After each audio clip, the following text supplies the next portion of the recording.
салом алейкум бинандагони гиромӣ. нашри навбати барномаи иттилооти ахборро аз телевизиони тоҷикистон мустақиман манзуратон менамоем. дар студия Наргиз Шарифзода. рӯзи 23 май дар доираи ҳамкориҳои мутақобилан судманди мақомоти иҷроияи ҳокимияти давлати шаҳри Душанбе бо бародаршаҳрҳо ва сафорати ҷумҳурии халқии Хитой дар ҷумҳурии Тоҷикистон ҷиҳати пешгирӣ аз паҳншавӣ ва муолиҷаи бемориҳои сироятӣ аз ҷумла коронавирус COVID-19 аз ҷумҳурии халқии Хитой ба шаҳри Душанбе ҳамчун кӯмак таҷҳизот ва лавозимоти тиббӣ ворид шуд. ҳамчунин бо ташаббуси бевоситаи раиси шаҳри Душанбе муҳтарам Рустами Эмомалӣ гурӯҳи калони мутахассисони соҳаи тиб асосан вирусологҳо дар ҳайати 14 нафар аз музофоти шаҳнсии ҷумҳурии халқии Хитой ба шаҳри Душанбе омаданд. гузориши ҳамкорони мо.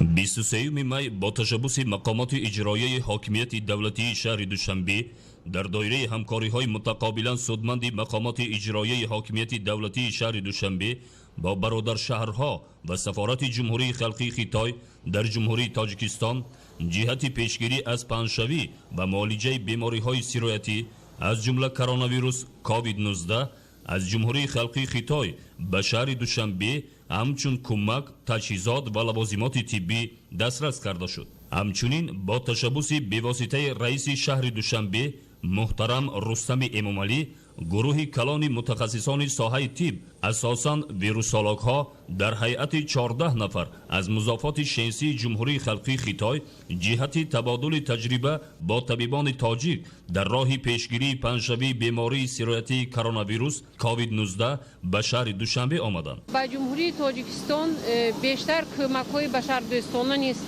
از دیگر دولت‌ها وارد شده ایستادند. امروز من و شما شاهد آن هستیم که از جمهوری خلقی خیتای متخصصان برای تبادل تجربه برای کمک وارد شدند. من فکر میکنم که تبادل تجربه با طبیبان جمهوری خلقی خیتای با ما امکانیت میدهد که آن بیمارانی که در حالت نهایت وزین قرار دارند، آن شخصانی که امروز بهر پیشگیری آن این بیماری چاره‌های مشخص را اندیشیدن لازم است کاربری می شود. برای من مایه افتخار و سربلندی است که امروز با گروه مخصوص طبیبان چینی عازم تاجیکستان شدیم و با طبیبان چین گویم که اوید به تجربه خود مکالمه میکنیم. هیئت امروزه ما از 14 نفر متخصصان عبارت است که 10 آن گویم که طبیبان کسبی می باشند. سبب اساسی تشریف ما به جمهوری تاجیکستان این است که توانیم تا برای یعنی که مکمل نمودن سیستم مبارزه با کووید 19 گیم همکاری نماییم. همزمان از تجربه ما داریم در مبارزه با این ویروس و متخصصان تاجیکستان گیم که پیشنهاد نماییم. با جانبداری از تشبث و تدبیرهای مهم و سریع رئیس شهر دوشنبه، سفارت جمهوری خلقی خیتای در جمهوری تاجیکستان به مقامات اجرایی حاکمیت دولتی شهر دوشنبه 5 عدد دستگاه نفسگیری صنعی حکومت مردمی مضافات شنسی باشد، 10 عدد دستگاه نفسگیری صنعی، 2400 بسته لباس محافظتی یک کرته، 9500 عدد نقاب محافظتی طبی، 45000 جفت دستپوشک‌های یک کرته، 45000 دانه بخیل و از جانب کمیس همجواری و دوستی سازمان همکاری‌های شانخه جمعیت دوستی با کشورهای خارجی مضافات شنسی زیاده از 3000 ریاگنت کسلت نوکلین برای معین سازی سیرایت کرونا ویروس کمک نمودند. حجم کمک در مجموع مبلغ بیش از $700,000 شتات‌های متحده آمریکا را تشکیل می‌دهد. تمام تجهیزات و لوازمات طبی دسترس شده که برای پیشگیری از پنهشوی بیماری‌های سیرایتی از جمله کرونا ویروس کووید-19 تعیینات دارند. همچنین برای معالجه گرفتاران بیماری کرونا ویروس پیش بینی شدند به مؤسسه‌های وزارت تندرستی و حفظ اجتماعی اهالی جمهوری تاجیکستان و ساختارهای آن در شهر دوشنبه سپاریده شد. روز 23 مای سال روان با ریاست تندرستی مقامات اجرایی حکومت دولتی شهر دوشنبه در حجم 24 تن مواد دارویی ضروری کمک کرده شد. کمک با اقدام بواسطه رئیس شهر دوشنبه محترم رستم امامعلی دسترس شده به تمام مؤسسه‌های تندرستی ریاست تندرستی مقامات اجرایی حکومت دولتی شهر دوشنبه رایگان تقسیم کرده می شود. گزارش همکاران ما. 23 می سال روان در دایره توجه و دستگیری‌های پیوسته پرزیدنت جمهوری تاجیکستان پیشوای ملت محترم امامعلی رحمان با تدبیرهای سریع وقتی و تشبثکاری‌های رئیس شهر دوشنبه محترم رستم امامعلی از جانب شرکت استحصال کننده داروواری سمرقند انگلیا اکومدیکال جمهوری ازبکستان با ریاست تندرستی مقامات اجرایی حاکمیت دولتی شهر دوشنبه در حجم 24 تن مواد داروواری ضروری کمک کرده شد. این داروواری ها با مقدار 24 تن عبارت است از محلول ها از آن جمله رینگر، اتسسول و محلول گلوکوزا و همزمان آنتیبیوتیک ها محلول فلوکنازول برای پیشگیری اوریزای استفاده بری آنتیبیوتیک ها. امروز نوبسته از آن که طبق معلومات های ما طبق مشاهده های ساحه تندرستی مملکت و پایتخت کشور عزیزمان شدت این بیماری نسبتاً کمتر شده ایستاده است. با دستور سپارش‌های پیشوای معظم ملت و اینچنین اقدام‌های پیوسته نیکخواهانه رئیس شهر دوشنبه محترم رستم امامعلی پیوسته موادهای داروواری هم با وزارت تندرستی و اجتماعی اهالی جمهوری تاجیکستان و هم با ریاست تندرستی مقامات اجرایی حکومت دولت شهر دوشنبه وارد شده ایستاده است. کمکی با اقدام به واسطه رئیس شهر دوشنبه دسترس شده از آنتیبیوتیکا، داروهای پیشگیری از آریزه‌های گوناگون بعد استفاده آنتیبیوتیکا و محلول‌های داخل واردی از جمله تابلت‌های سیپروفلاکساسین، تلوم، اموکسیسیلین، اتسسول، گلوکوزا، دیسول، رینگر، مترونیدازول، فلوکانول، ناتری کلورید و غیره دیگر عبارت بوده با تمام مؤسسه‌های تندرستی ریاست تندرستی مقامات اجرایی حاکمیت دولتی شهر دوشنبه رایگان دسترس کرده می شود. امروزها با تشبث پیشوای معظم ملت جناب عالی پرزیدنت جمهوری تاجیکستان و همچنان با تشبث رئیس شهر دوشنبه رستم امامعلی مواد داروواری برای تبابت بیماری ویروس وارد شد. از اینها آنتیبیوتیکا تاثیرشان وسیع که در سیپروفلاکساسین برای تبابت این بیماری استفاده برده می شود. فلوکانازول که برای اوریزه هنگام استفاده بودن آنتیبیوتیکا حتما این استفاده بودن لازم است و همچنین محلول ها از قبیل گلوکوزا، مترونیدازول که این هم در قطار آنتیبیوتیکا یک جای استفاده برده می شود. محلول های اینفوزیونی از قبیل محلول کلورید ناتری که برای بیماری ضرور است استفاده برده می شود و همچنین حب های ضد ویروسی از قبیل تلود که در ترکیبش هم پاراستامول دارد هم داروهایی که پس میکند خیلی زیاد استفاده برده می شود.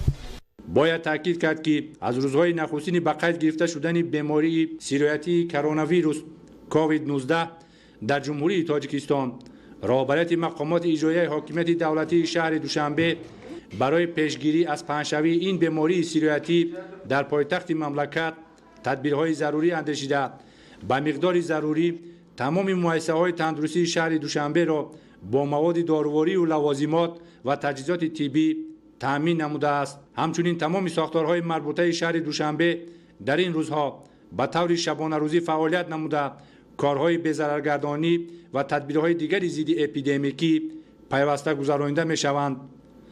در یک مدت کوتاه با تشبث‌های سریوقتی رئیس شهر دوشنبه در دایره اجرای دستور سپارش‌های رهبریت دولت و حکومت جمهوری تاجیکستان در پایتخت بیمارخانه‌های موقتی بنیاد و شماره کت‌های برای قبول بیماران به مراتب زیاد کرده شد. امروز در پایتخت کشور عزیزمان بهر تبابت این بیماری سیرایتی تمام امکانیت‌ها تمام شرایط‌ها مساعد است. داروواری که امروز دسترس می‌شود با طور رایگان با بیمارانی که در مؤسسه‌های بستری نمایی بستری‌اند و تبابت فرا گرفته می‌شوند. در انبارهای وزارت تندرستی و اجتماعی اهالی جمهوری تاجیکستان و اینچنین در انباری ریاست تندرستی مقامات اجرایی حکومت دولتی شهر دوشنبه با مقدار ضروری با مقدار کافی تمام نمود داروواری از آن جمله داروهای ضد ویروسی، آنتیبیوتیک ها، داروواری های آنتی کوآگولانتی، یعنی که داروواری هایی که خون را تنک می‌گرداند و همزمان دیگر نمودی داروواری که ایمونیته یعنی مسئولیت آدم را بلند می‌آورد وجود دارد.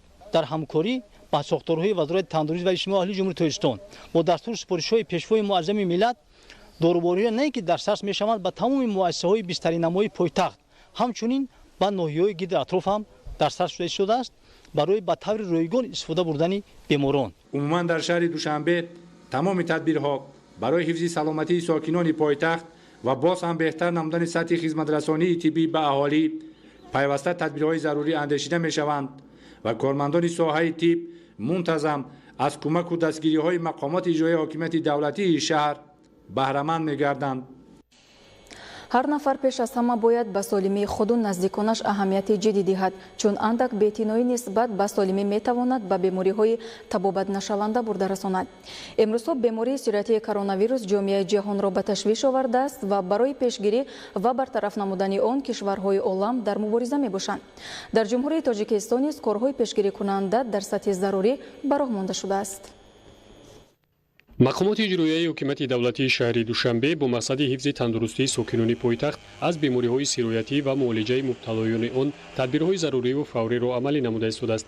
бунёди беморхонаҳои нав барои қабули эҳтиёҷмандон, фаъолияти шабонарӯзӣ, ҳамаи сохторҳои давлатӣ, таъминоти муассисаҳои соҳаи тандурустӣ бо доруворӣ ва лавозимоти тиббӣ, дастгирию кӯмаки моддию маънавии табибону беморон, инчунин ба таври доимӣ гузаронидани безараргардонии иншооту ҷойҳои ҷамъиятӣ аз ҷумлаи амалҳои маҳсуб меёбанд ки бо иқдомҳои созандаи раиси шаҳри душанбе муҳтарам Рустами Эмомалӣ бо мақсади иҷрои дастуру ҳидоятҳои пешвои муаззами миллат президенти ҷумҳурии Тоҷикистон муҳтарам Эмомалӣ Раҳмон баҳри рафъи мушкилоти бемории сироятии COVID-19 амалӣ мешаванд.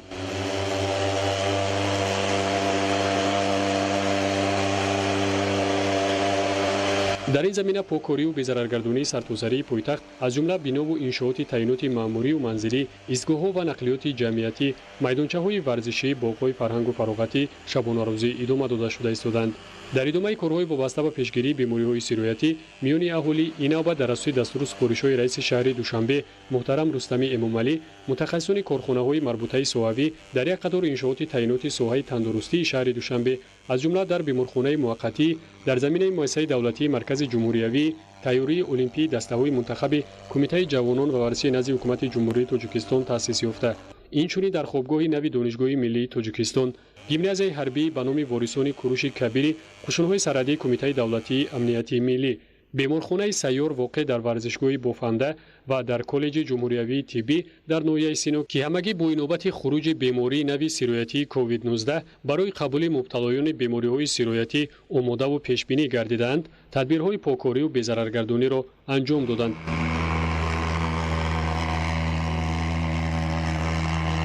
покорию безараргардонӣ дар иншооти мазкур бо истифода аз усули дудӣ ва ҳамзамон тавассути пошидани маълулҳои кимиёвӣ ки хусусияти маҳви вирусу микробҳои барангезандаи бемориҳоро доранд сурат гирифт.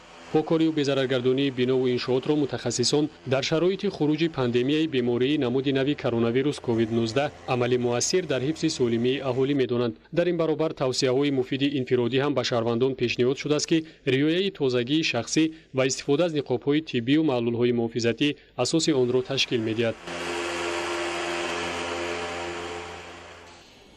бинандагони гиромӣ, дар ҳамин ҷо барномаи иттилоотии ахбор ба анҷом мерасад. хайр саломат бошед.